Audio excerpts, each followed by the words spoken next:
Mage Storytime, Episode 4, Wascawwy. This is the continuing story of the Iron Goldfish, a party of role players who awakened as mages. Our cast includes Awi, who manipulates time with his phone; Bard, a mind and spirit mage who uses superheroes as his gods; Critical, who improves the luck of others through his own pain; Handy, a correspondence-using thief who steals items at long range; Telo, a postmodern mage who uses a hodgepodge of skills to manipulate forces and matter; and Weeb, who uses his life skills to enhance his martial arts and Chinese medicine. The Iron Goldfish, having developed a digital shop by the same name that sold koi and gold junk, decided that we needed a sanctum to operate from. Rocky and Baker, a little weirded out by the werebears and technocracy, decided that they needed a break from the madness and withdrew to focus on personal things. We understood, and everyone agreed that they would be welcome back at any time. Saving the world doesn't pay the bills, after all. We were still busy looking for nodes around which to set up our sanctum. Liking the idea of a storefront, as well as its central location, we went first to the dilapidated mall. We thought it best to start small and acquire a single node. Well, a few of us were busily making flags to plant on all the shit we would claim, but cooler heads prevailed. Considering how mages, werewolves, and other creatures of the night wanted the nodes, we decided it would probably be wiser to keep a low profile where possible. On reaching the mall, we had our pick of parking spaces. In fact, aside from the JCPenney's, Dillard's, and similar large department stores planted on the building's corners, the place was deserted, and those shops were barely hanging on. We wound our way through the quiet, fluorescent-lit racks of the clothes store and into the mall proper. The darkness and solitude were oppressive. Dry fountains, dusty park benches, and unlit corridors gave mute testament to the throngs that had once packed the place with activity and commerce. The place was utterly deserted. It was a real downer, and everyone felt the gloom. Except Handy, who strolled over to the now-defunct mall directory and started perusing it. Weeb likewise noticed the echo the emptiness produced and began singing the Halo theme. Aoi and Critical joined in and got a pretty good harmony going. Bard and Tello reached out with their spirit senses, asking for information from their otherworldly allies, and were informed that the place was lousy with bane spirits. They were unpleasant, hostile creatures that typically worked for the worm. They were conjured by concentrations of despair, grief, madness, and other hostile emotions. Based on what little we knew, burning sage and banging pots and pans might dispel them, but we weren't sure enough to immediately start a drum session. We did find out that they were less active during the day than at night, but also that they would be drawn to anyone openly practicing magic. All of these impressions had struck us by our first few steps into the mall proper, so we spread out to look for the node. It wasn't very hard to find. Those of us who could see it spotted the node in the center of the mall's converging hallways, pulsing lightly in the middle of what once had been a food court.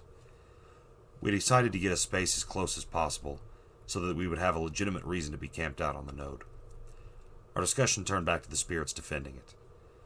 Bard, who had the most experience with the Mage the Ascension game and lore, said that he hadn't really heard of bane spirits, but knew of the worm as something related to werewolves. I think they've got this weird cosmology that involves it. You know how we have, different types of avatars, dynamic and static and primordial? And then a fourth one? Well, I think the werewolves view the first three as creatures or gods or something. The wild is dynamic, the weaver, a spider thing, is static, and the worm is primordial. Creation, stasis, and destruction. In fact, he said, pulling up a wiki on his phone, they used it to work in harmony until the weaver went nuts and tried to preserve everything with its webs. It webbed up the worm, which went crazy in its captivity and is now trying to destroy everything. So yeah, a giant worm/devil/god. Sounds bad. Despite the infestation of demon spirits, we were pretty pleased by the potential storefront. It was central for all of us, provided some cover, and the security guards and cameras seemed focused on the still operative stores, so we were unlikely to be noticed doing magic in the rear of our sanctum, so long as we weren't stupid. Which was, admittedly, a big ask. We wandered around until we found the manager's office. He was shocked that anybody would want to set up a store in this dying mall, but we put on our best hipster impersonations and convinced him that the retro irony of setting up in a dead mall appealed to us. Weeb said. We're gonna, set up something beautiful in this dead space. The store itself will be, a work of art. It's a whole statement, man. All of us wanted to kick Weeb for such a spot-on impression, but we managed to restrain ourselves until we had assuaged the manager's doubts. He gave us a very reasonable offer, mostly because he didn't expect us to get any customers, only charging us a few thousand a month for the small space. After signing a few papers and getting our keys a few days later, we officially became small business people. We felt very accomplished and changed our politics accordingly. But we still had no idea how to get rid of the Bane spirits. Plus, the node didn't look particularly large, and we thought it might be useful to have another source of energy. So we decided to keep looking at other nodes while we waited for inspiration to strike. Bard, who lived near White Rock Lake, had been driving around with his head out the window looking for prime energy. He knew one existed in the botanical gardens nearby, and knew the exact location of one at a hilltop park near the lake. Tello, who enjoyed kayaking that lake anyway, scouted out the locations and found the garden node near the northeastern edge of the place. We assembled at the wetlands exhibit in the park, where a small tree-lined path led into the woods. Deep in the pseudo-forest section was the node, far away from where most visitors to the garden. Approaching it, the group noticed that it was more powerful than the one at the mall. We hoped that Always' friendship with some of the higher-ups in the garden, he worked for several major donors and they loved him for some reason we couldn't fathom, might let us limit outside access and claim the node for ourselves. Weeb, in a fit of excitement at finding this power source, began a martial arts meditation form to restore his energy. As he was draining the energy from the node, a voice spoke from empty air saying, "Wow! Would you look at the brass ones on this guy?" And with that, lightning arced out of the node and blasted Weeb across the clearing. The rest of us started looking around, trying to identify the voice's owner or origins. Those of us with spirit abilities were the most diligent. Tello and Critical noticed that something big was on the other side of the gauntlet, dwelling in the spirit world. Bard, who got a better look than the rest of the group, started sputtering and gasping as he pointed a shaking finger toward a display case. From the case, the voice again spoke, saying, "So, what are you doing in my node?" "I have a membership here," was Always' response. "What are you doing?" "I like you. You're silly," retorted the voice, and lightning struck out again and hit him as well. We cautiously moved over to the display case to investigate. Within were several animal skulls intended to teach young children about nature and tracks or bones they might see in the wild. All of them looked normal except for the one labeled Coyote, which was staring at us with glowing embers in its eye sockets. "Oh, hi, Coyote." "Sir," said Weeb. "I didn't see you there. Terribly sorry about that, sir." "No worries. It was funny watching you fly across the place. Just be grateful I didn't have any anvils to hand." Weeb, who was fanboying all over the god, started to ask if there were any offerings he would like, such as steaks or booze. Everyone else, wanting very much to appease the trickster god we had all heard of, joined in. Tello offered some home-brewed beer, and Bard suggested a brand of Chinese alcohol called Baijiu. "Baijiu?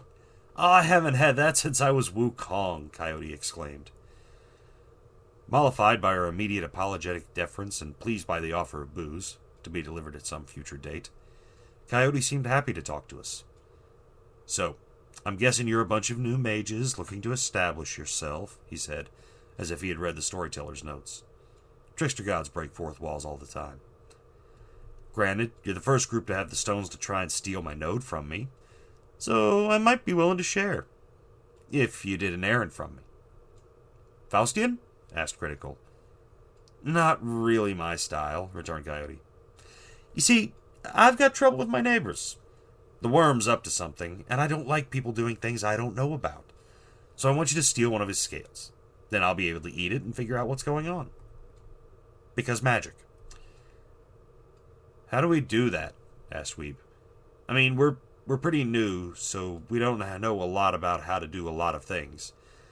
Is there a portal to the worm's region?" Coyote said, "Well, you can generally find access any place that's downtrodden, corrupted, or blighted by pollution and garbage. Anywhere you wouldn't want to be for too long. But I could just as easily make a portal for you into my domain," he offered. "I won't send you straight there, but I'll send you to an umbral realm, where I hold sway, and you can operate similar to how you would in reality. But if you want to charge in Dick first and break down the door, more power to you. Despite how attractive Operation Dick First sounded to many of us, it was decided that survival was the better part of valor. So we started to question Coyote about his realm. Bodily crossing the gauntlet into the Umbral realm would allow us to interact with spirits as if they were physical beings. We also found out we could use happy emotions and positivity, possibly enhanced with some herbs, to counteract the depressing effect of the worm. Eventually, we decided that we could probably trust Coyote. And if we couldn't, what could we do to stop him? So we agreed to his proposal. Space split itself and opened. Although it was the middle of a Texas day, the light inside was considerably brighter. We found ourselves in a placid woodland setting. A tall, anthropomorphic rabbit was standing in front of us, eating a carrot. What's up, Docs? So, you lot are going to get me a scale of the worm. Lucky for you, it shouldn't be too difficult. You're in my world, so there's not much to worry about. We all dove aside at the sound of an incoming missile whistling through the air, and a large anvil cratered into the ground where we had been. Well, except for our falling anvils. And expectations. Here, this'll help, he said, handing Weeb a small cocktail umbrella. Meep, meep, replied Tello. Like I said, it's a pretty easy walk through my woods, at least until you get to that, he said as we crested the hill, pointing to a blighted landscape beyond the edge of the tranquil meadow below. The green grass stopped at a tall metal fence topped with barbed wire, from which sparks of electricity arced. On our side, a cartoon dog marched back and forth with a rifle slung over his shoulder and a saucepan stuck on his head. On the far side was a blackened hellscape, plumes of ash vomiting forth from massive factory complexes while rivers of sludge oozed past, darkening a red and cracked sky. Occasionally clouds of smog would float towards the border, threatening to cross into the cartoon world until a bird would fly up with a large electric fan and blow the choking clouds away. All along the border was what we at first took to be a black river of oil, with little pools of flame reflected from the slick surface of the liquid. It churned and heaved, and as we looked closer, with a pair of binoculars conveniently supplied by the rabbit, we could see that the apparent liquid was covered in scales. What we took to be a river of oil was in fact one of the grasping tendrils of the worm, coiling and boiling along the edges of its domain. Now, at your stage, I don't actually expect you to infiltrate this Joker's domain. But if you're clever, maybe you can filter scale from him through some other means. Maybe you could trick one of his minions, or con him into coming onto my side and rob him blind. Anyway, good luck! And so saying, the coyote bunny jumped into the air, made a propeller of his ears, and drilled away into the ground. We heard another whistling sound and dove away again, except for Weeb, who trusted his new gift and held his cocktail umbrella high. The anvil plinked off of it, and he grinned widely. Handy had the idea that if he could get close enough to see the scales, he could steal one at a distance with his correspondence abilities. Everything worked perfectly, except for the part where the worm's body was clearly on fire, so when he reached into his magic thieving bag, he pulled out a burning hand instead of a monstrous scale. Scorched but not defeated, we set to healing Handy's hand while we brainstormed other ideas. Tello decided to try building a grabbing stick or something similar to aid Handy, and Weeb commented that, according to cartoon logic, all she had to do was create a big cloud of dust with random tools, and her product would appear when the dust settled. Cartoon logic seemed to be the order of the day, so Bard reached off-screen and pulled over an anvil and hammer, which he started banging to the tune of the anvil chorus. The rest of us pulled random tools and items from nowhere, including the requisite kitchen sink, and soon what had started as a stick turned into a pile of sawdust and a pair of small clamps. Tello then put an order form from out of her back pocket, and put in an order for heat-resistant gloves to the Acme Corporation. Handy, remembering that products from this place failed horribly every time, likewise ordered a pair of heat-sensitive gloves. They placed their envelopes into the mailbox that had spontaneously appeared, and a few seconds later a delivery man dropped off their packages. When Handy put on his heat-sensitive gloves, they immediately started hollering, "Ooh, ouch, hot, too warm!" The heat-resistant gloves actually looked functional, though. Tunes, man. We puttered around the fence for a while, avoiding the gaze of the dog, and Weeb made a small urn out of mud that he magically kiln-fired, turning it into a ceramic jar to carry the scale in. He figured that its touch would be problematic, to say the least. We tried to see if Handy's hand had already been tainted by the worm, or if he had stuff on it that would count as a scale, but we had no clue. Someone suggested it work by zombie logic, but we calmed down before we had done more than tie a tourniquet and produce the saw. Several varieties of the clamps on a stick approach were debated, including homemade and Acme-produced sticks, but the idea was tossed for being too simple. Also, it probably wouldn't have worked. Critical, during one break, started looking across the fence and noticed several figures moving around. I wonder if we could try to convince the dog that one of those things needed to be brought over here to get a message, and maybe we could use it to get a scale. This sounded like a workable plan, except that we had nothing to tempt a worm creature with. We decided threats might work, though. We figured a giant steak and or a bone would be something useful to bribe the guard dog, so we procured a few from Acme. Weeb, as one of the more charismatic and talkative members of the party, stepped cautiously towards the dog, pulled a carrot, and when challenged, calmly said, "What's up, Doc?" "Doc? I'm not a doc, I'm a dog. What are you, some kind of stupid?" "Hey, don't worry about it. Listen, I was talking to the boss, you know the boss, and he said he had a message for one of the guys over there," Weeb lied, pointing towards the worm factories. "Something he wanted me to tell one of them." The dog looked a little doubtful, but Weeb pointed out that, "Hey, the boss is clever, right? I don't know why, but he's got some plan. He wants one of them to come over here so he can talk to it." "So, one of us has to go across the fence?" "Yeah, I'd go, but I'm not nearly strong or brave or smart enough to do it. We need someone, well, like you." The dog started to blush, but he shook it off and insisted that we sweeten the pot. "Of course, I can't pull one over on you. The boss did say that whoever gets the guy would get this bone." So saying, he pulled a giant cartoon bone from his back pocket, at the sight of which the dog immediately sat and started to pant and drool. "You want the bone, boy? We'll go get the guy." The dog saluted smartly and dashed off in a streak of dust. The trail crossed the worm coil, halted outside one of the factories, then sped back over to us, where the dog appeared holding a squirming green spirit by the collar. We tossed him the bone and he left us to give the captive our message. We turned to the spirit, who was sputtering in confusion. What is all this?" it cried. "Well, friend, don't worry about what's going on. It's simple. We need you to get us a small piece of your boss. And if you don't, we'll slam you against this fence repeatedly until the magic keeping you out dissolves your body one layer of meat at a time," supplied Weeb. As it turns out, we could be unfriendly when we wanted. It might have worked, too, if Weeb hadn't poked the fence a little too hard, causing the unattached chain link to fall over. Several spirits looked in from the other side, and we waved. Fortunately for Weeb, Tella was a lot more intimidating when she offered to just destroy the spirit with fire. That time it seemed a bit cowed. Still, it had no intention of helping us. "Why would I ever betray the worm? I'm a part of it." "We're not actually asking you to betray it," Weeb replied. "I mean, your boss, the worm, has been trying to eat all of existence, right? Including this plane of existence?" "Yes. You say that like it's a bad thing." "No, not at all. But you haven't been successful in the eating of this realm because we're still standing in it. In fact, how many of you people have gotten over that fence?" "Including me? Just the one." "So that means that you're in a unique position to gather some intel, or at least some bragging rights, and impress your boss. I mean, you're part of the worm, so if you eat something here, isn't that the same as the worm devouring it?" Go on." "Well, if you get us a scale of the worm, we might be conveniently tying our shoes while you devour something on this side, and then you get to look like a hero for your boss." At the same time, Tello magically turned the raw steak we had gotten to distract the dog into a cooked one and offered it to our captive/guest. That, and the fact that the spirit wasn't very bright. Well, he was a nuclear spirit, so he put off a lot of light, but he wasn't too smart. Were enough to persuade the fell creature.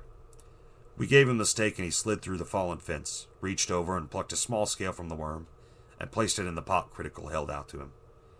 He was a little disappointed by the pot, having planned to corrupt us and or this realm, but he was a good loser. We handed him a picnic basket we had packed, or pulled from the cartoon ether, and he strolled off back to his territory. Triumphant, we turned around to march back to Coyote, whereupon the rabbit popped up out of the ground. "Well, what do you know? I took the right turn at Albuquerque. I'm a touch disappointed. I expected a lot more entertaining violence from you guys. But good job nonetheless. A deal's a deal, so anytime you want to use my node, or just drop by to hang out, you're welcome. We would take him up on that offer, and over the ensuing months we became a regular guest of Coyote, usually bringing an offering of homebrewed alcohol. So, yay, we made a friend. Have our heroes finally found safety? Will the technocracy be held at bay? Who will they meet and or offend next? Find out in the next Mage Storytime.